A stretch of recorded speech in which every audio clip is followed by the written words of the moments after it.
ঈদের 7 ডেতে ফ্রেন্ডরা মিলে ঘুরতে বের হয়েছিলাম। দিনটা ভালো ছিল নাকি খারাপ ছিল নাকি উইয়ার্ড ছিল সেটা আমি আজও ডিসাইড করতে পারিনি। তারপর একটা জিনিস ভাবলাম, এই ভিডিওটা যদি আমি একেবারে কোরবানি ঈদের পর আপলোড দিয়ে বলতাম এটা কোরবানি ঈদে ঘুরতে যাওয়ার ভিডিও, ব্যাপারটা বিশ্বাসযোগ্য হয়ে যেত। কারণ আমি এত পরে এসে ঈদের ভিডিও দিচ্ছি। যাই হোক, আমরা হচ্ছে সব ফ্রেন্ডরা টাইম মিলায়ে প্ল্যান করে বের হতে বেরোতে আমাদের আসলে একটু দেরি হয়ে যায়। তো সেদিন হচ্ছে আমরা মেয়েরা যেহেতু যাচ্ছি, তো আমাদের ডেফিনেটলি টার্গেট থাকে যে খাবার খাওয়ার পাশাপাশি আমাদের ভালো ছবি আসতে হবে। এজন্য হচ্ছে একটা পিকচার ফ্রেন্ডলি কোনো একটা জায়গা চয়েস করা। তো এই জন্য আমরা যাই হচ্ছে এবার বনানীর বিস্ট্র ইতে। এটা মোটামুটি ইনস্টাগ্রামে একটু ভাইরাল একটা প্লেস, আমরা সবাই এখন জানি কম বেশি। কিন্তু সেখানে গিয়ে আমাদের পুরা হচ্ছে এক্সপেকটেশন ভার্সেস রিয়েলিটি টাইপ একটা সিচুয়েশন ক্রিয়েট হয়। ফার্স্টে ওদের খাবার কথা যদি বলি, ওদের খাবার প্রাইস ডেফিনেটলি অনেক বেশি ছিল। যে এখানে আমাদের যে খাবারগুলো দেখা যাচ্ছে এগুলো প্রায় 2100 প্লাস এরকম দাম ছিল। আর আসলে খাবারের টেস্ট খুব আহামরি ভালো ছিল না। অথবা এমনও হতে পারে যে শুরুতে আমাদের একটু expectation versus reality situation create হয়েছে, তো হয়তো কিছুই আর ভালো লাগছিল না। এই রেস্টুরেন্টটা আমরা চয়েস করি মূলত হচ্ছে এই রেস্টুরেন্টকে প্রমোট করে এরকম কোনো ভিডিও, অথবা হচ্ছে ঈদে ছবি তোলা যায় এরকম যে ভিডিওগুলো সাজেস্ট করছে সেই ভিডিওগুলো দেখে। কিন্তু সত্যি বলতে ওই ভিডিওগুলো দেখে তো আর বোঝা যায়নি যে রেস্টুরেন্ট দোতলায় আর এই সুন্দর পার্কের মতো জায়গাটা নিচতলায়। ভিডিও দেখে তো মনে হয়েছিল দুইটা একসাথেই। আসলে ব্যাপারটা হচ্ছে রেস্টুরেন্টটা যে বিল্ডিংয়ে ছিল সেখানে হচ্ছে ব্রাজিলিয়ান এম্বাসি ছিল।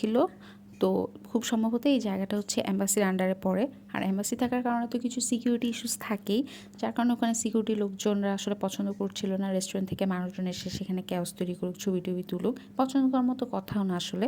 তো যার কারণে আমরা ওখানে কোনো ওয়েলকামিং বিহেভিয়ার আসলে পাচ্ছিলাম না। কিন্তু আমরা তো আসলে পে করে গেছি, এই জন্য আমাদের মন মেজাজও আসলে ভালো ছিল না। কিন্তু যারা আসলে সোশ্যাল মিডিয়াতে প্রমোট করছে তাদের তো এই ব্যাপারটা সম্পর্কে বলা উচিত ছিল।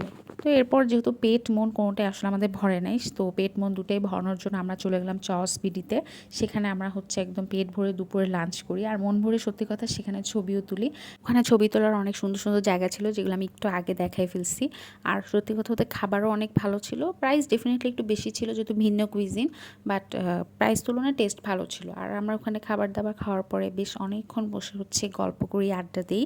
আর এরপরে হচ্ছে আমাদের হচ্ছে বিল দেওয়ার মোমেন্টটা।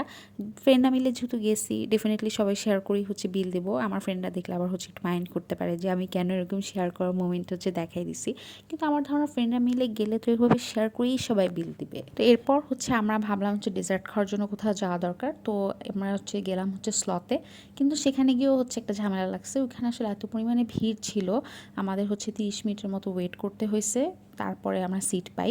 অনেক ভিডিওতে আমি এই জায়গাটাকেও হচ্ছে পিকচার তোলার জন্য সাজেস্ট করতে দেখছি, কিন্তু আসলে এত পরিমাণে মানুষ ছিল যেখানে পিকচার তোলা দূরের কথা কি দাঁড়ায় ওয়েট করতে হচ্ছিল।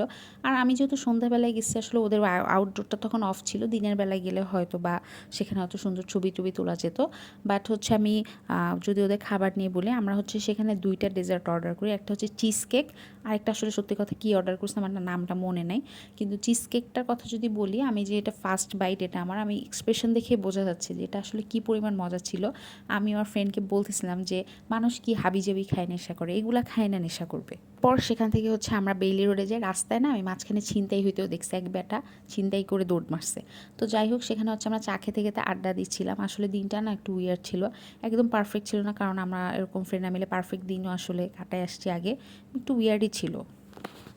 কিন্তু 2022 একদিন ব্ল্যাক আউট হয়েছিল না, সেদিন একটা কাহিনী। ব্ল্যাক আউটের দিন আমরা হ্যাং আউটে গেছিলাম।